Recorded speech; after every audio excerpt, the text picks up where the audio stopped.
And we are live. And if you guys want to, did we decide, is it okay if we use brand sesh for the hashtag? I think that's what we're doing. Okay, so if you guys can do us a favor and tell a little birdie or tweet over to the left or Facebook and use the hashtag brand sesh. Sesh as in S-E-S-H. That's the hashtag we're going to go with for our show. But I'm ready to go, so I'm going to let you take it this week, Daniela. Okay, cool. So welcome, everyone. So today we're talking about Deanne's blog, which is deannerice.com, and you can see it on Dre's wonderful screen. So a little wonky. A little bit. That's okay. So the reason why I chose her blog to focus on this week is because she is in a very crowded niche or niche, I never know how to say it, about how to help beginner bloggers become better at blogging.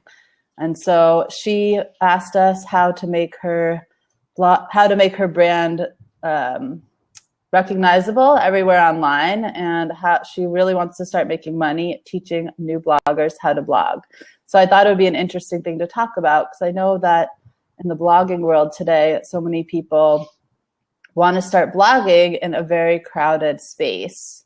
So I can get started talking about her content, and then Dre can talk about the design.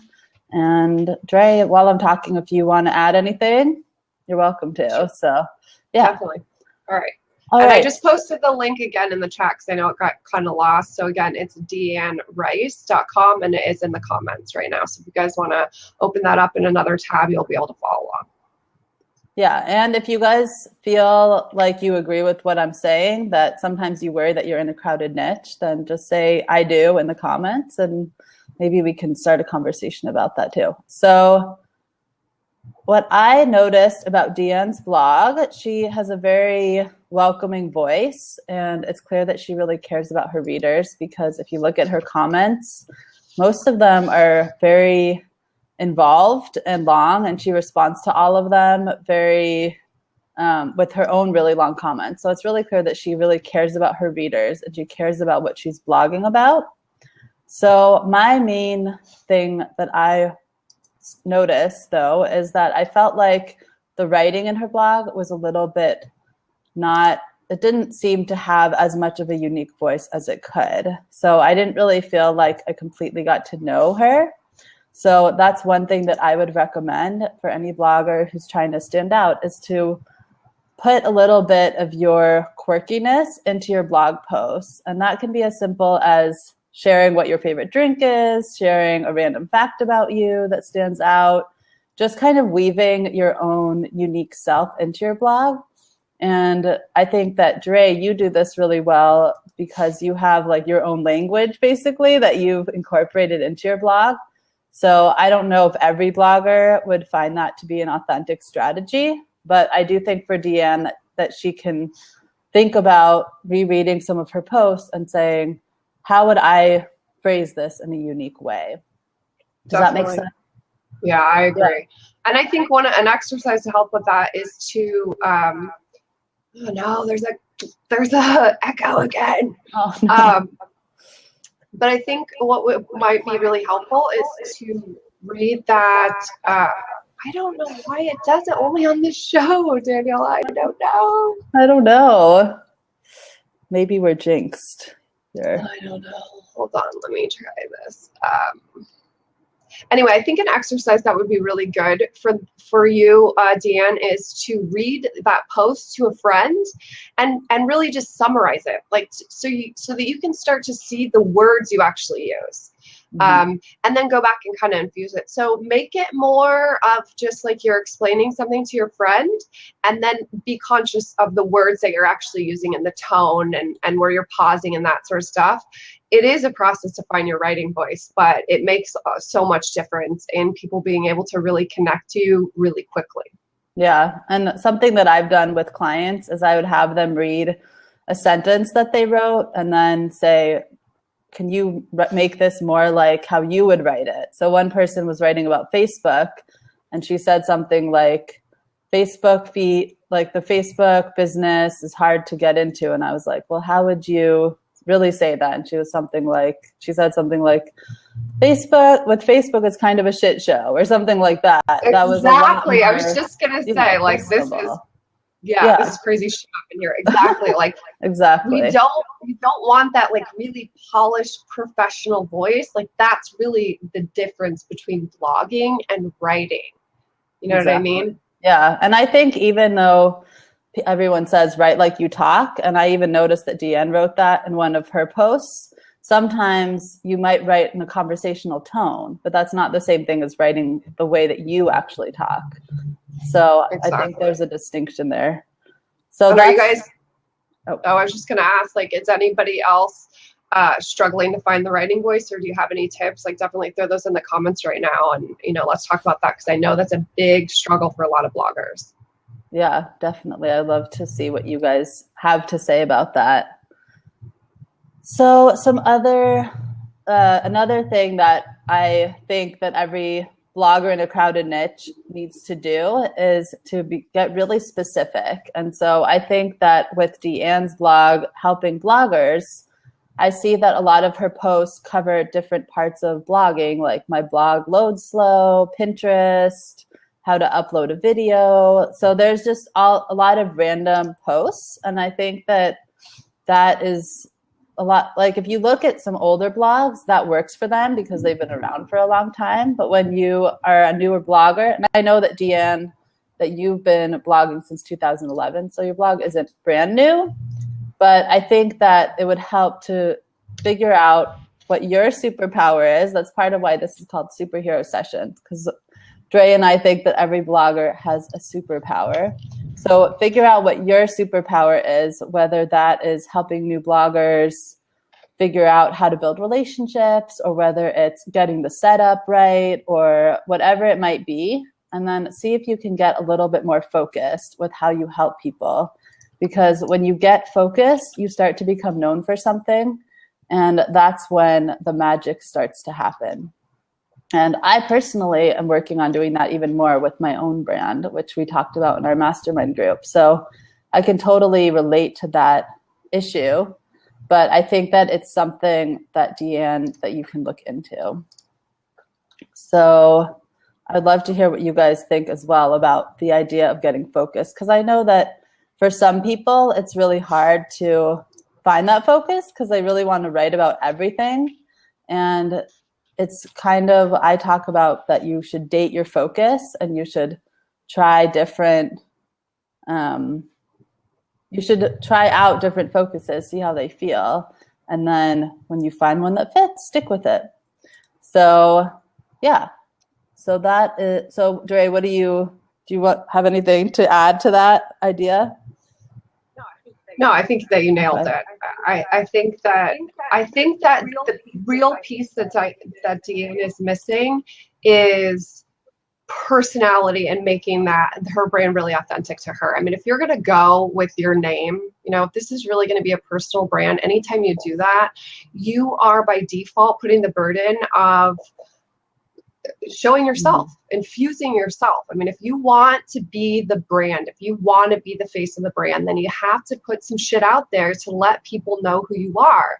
And that can come across in your signature style and your voice and the way that you approach things and that sort of stuff. So segueing to that, I think the signature style is another huge way that you can start conveying who you are, your personality, your approach, and who you're really looking to connect with, right? Because you don't want to be everything to everyone. You don't want to just talk to small business owners or solopreneurs, anything too broad.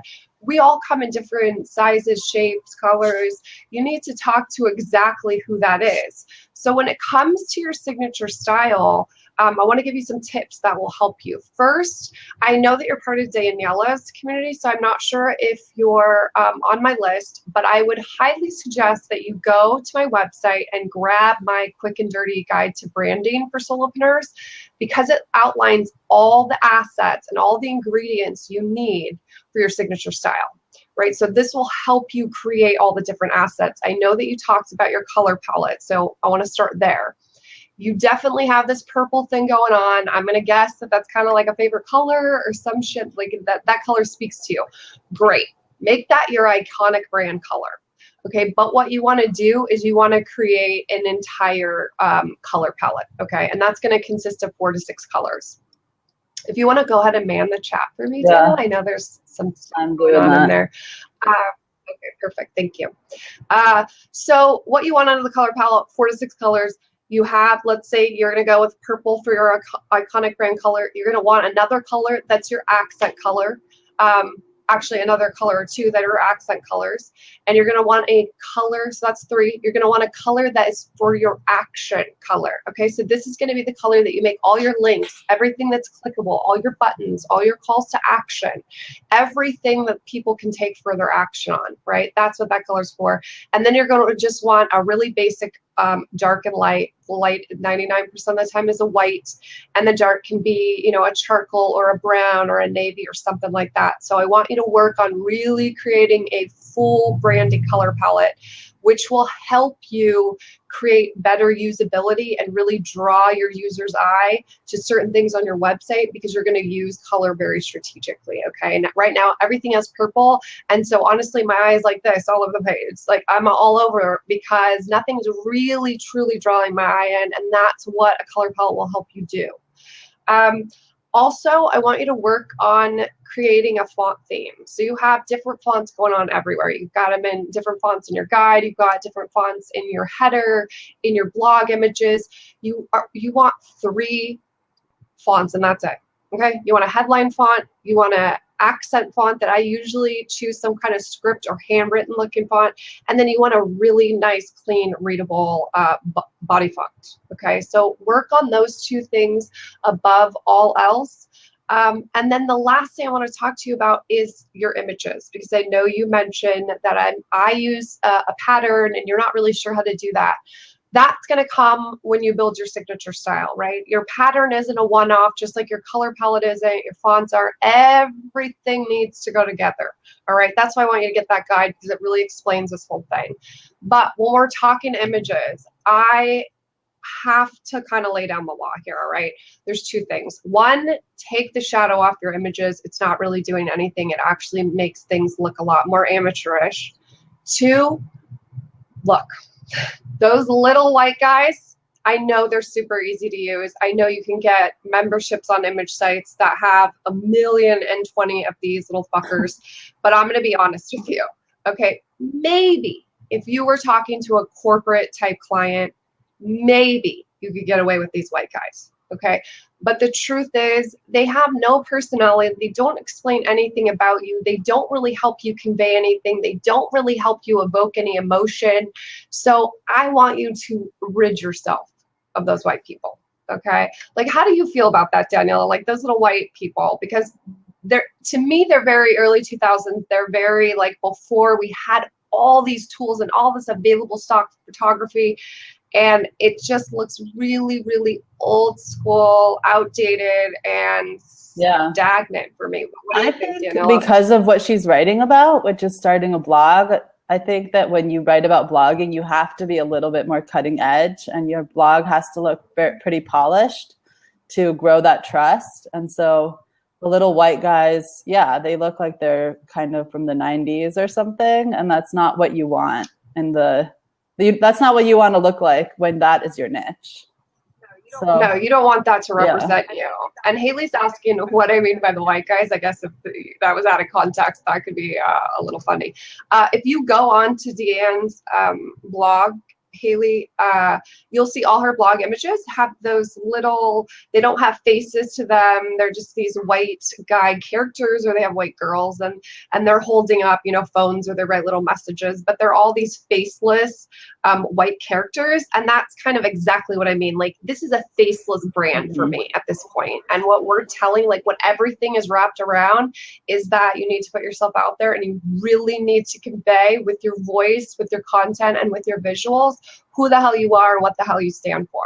And I think that's the piece that you're missing. I think you know you're missing that, and you need to take a step back, and you really need to dive into creating a face for your brand. And you need to, pull up the big girl panties, and you need to be willing to put your face out there, put a little bit of personality into this, because you chose a personal brand. And like I said at the beginning, then what comes with that is that you got to put yourself out there, and you got to really convey who you are. But the good news about that is that once you are able to do that, once you craft a brand that's much more personal, you're going to be able to reach people a hell of a lot easier, because people are going to know who you are. They're going to be able to connect to you because of, your humor, or because of the language you use, or because of your little stories and that sort of thing. Until you do that, it's very hard to connect to the brand, because there's nothing really personable about it. And I think too that before you can really put yourself out there and show the world your brand, you also need to do some thinking about it and figure out what you stand for, what does make you different, who your audience really is. And I feel like it's one thing to say that you like a certain font or like a certain color palette, but as you were saying, Dre, like your whole brand conveys a certain feeling and a certain voice. And in order to do that, you have to do some thinking about what that voice is going to be, so that you can be consistent with it in everything that you put out there. So yeah. And if you're really committed to making this brand a business and bringing in the profits, which I think that's exactly what you're asking for, it's going to take some investment, right? And not necessarily a huge cost investment, but it's going to take an investment of your time. I mean, think about things like getting a paid theme. I'm not sure if that's optimized press you're using or it's a free theme.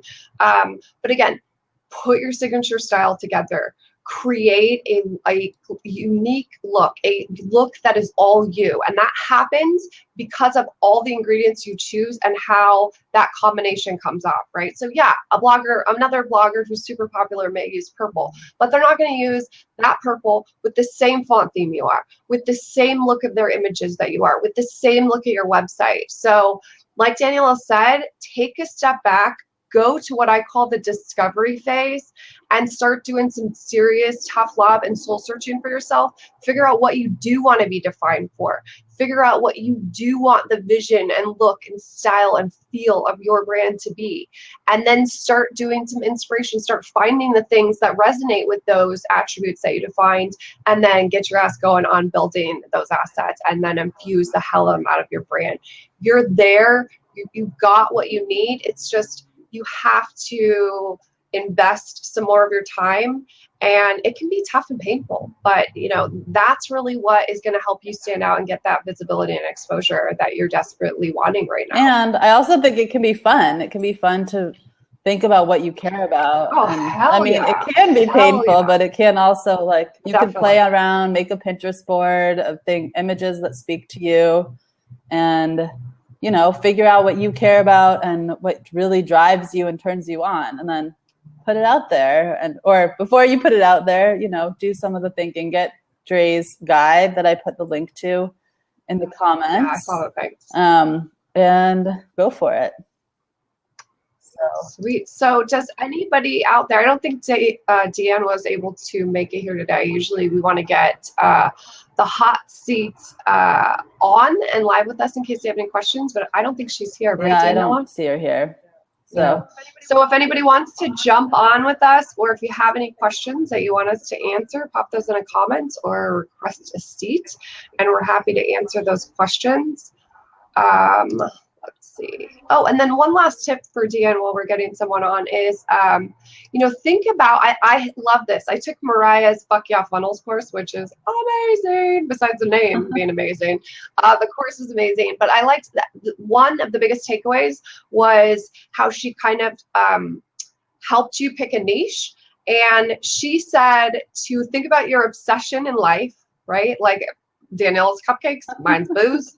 What's your obsession in life? And what is your business superpower?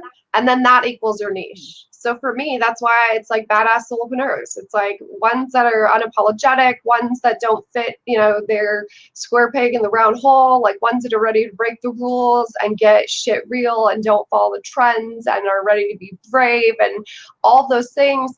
And Daniela wraps her shit around her thing. So think about things in those terms. I thought that was like such a killer way to do it, because it really is. If you look at a lot of the brands that really understand their brand and their peeps, Daniela, don't you see that there is like one common thing that they're totally known for? Like whether that's sass or how they dress or a hat they wear or like what they always talk about or where they always go. Yep, exactly. And I think that I read this copywriting book and he said brand equals adjective. So there should be one adjective that everyone associates with your brand. So like for you, it's clearly badass because, you're the, So I don't know what mine is, but I think that if you can think of that one adjective and wrap everything around it, I feel like for me, like I love cupcakes, I love coffee, and even just those things make you feel like it's warm, it's sweet, it's comforting, it's friendly, so it can even, and you said booze, so it can be like a tangible, specific drink that you can define your brand around. So, yeah. Definitely. And those are the kind of things that will help people, really bond with you. I mean, the people that email me 9 times out of 10, it's like, oh my God, you have the same dirty mouth I do, the same trucker mouth I do, or damn, I always want to wake up and have my, bottle of wine too. I mean, it gives people something to just immediately attach onto. Like it's a commonality that you're like, oh fuck, like a lot of people teach about blogging.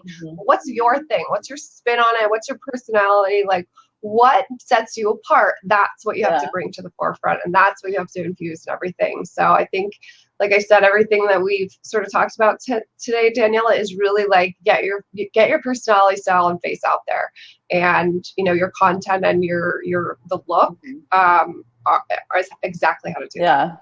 So definitely. I don't see any questions. You guys are pretty fucking quiet. There's 44 of you out there. Like, don't be shy. Otherwise, we're ready to call it a day. That's our brand review. Daniela, tell them where they can find you. You can, if you want to sign up for a little discovery session with me, you can find me at danielauslin.com/chat. So I'll just hold that up. So I didn't have this special thing that you did. And then I made one for Dre. I love it. I love it. You are so cute.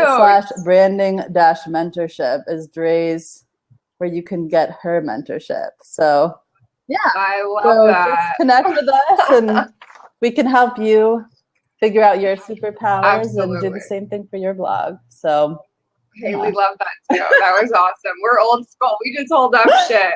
Next time I'm just gonna have I'm just gonna Sharpie that shit on my forehead. This thing didn't work. Haley has a question. So what is an accent color for coral? That's your job to figure out. Honestly, there can be a million accent colors. There's no right or wrong answer when it comes to your color palette.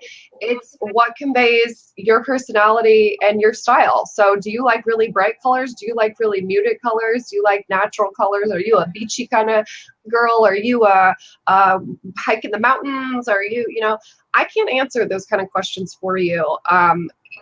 Like Danielle said, get on Pinterest. Get on Color Lovers. They have already done color palettes that you can search for tons of inspiration. Pinterest is great for that.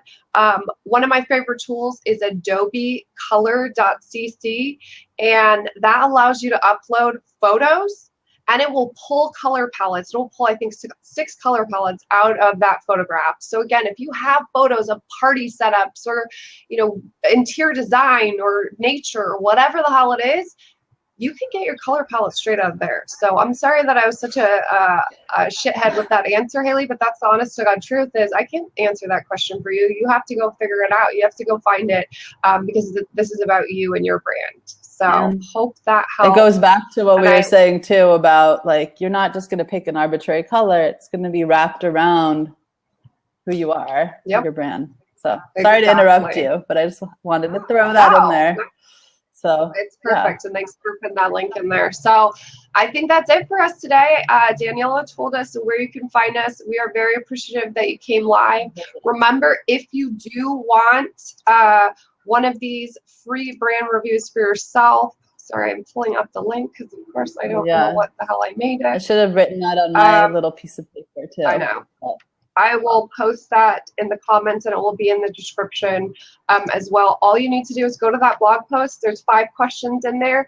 Answer the comments in the or answer the questions in the comments. And every week we're picking a new brand. So I know it feels like you might not get picked, but we're not going in order. We're going to pick different brands that spotlight different areas of blogging and brand building. So get your story in there and let us dive into your brand. So I think that's it for yeah. us. Bye, guys.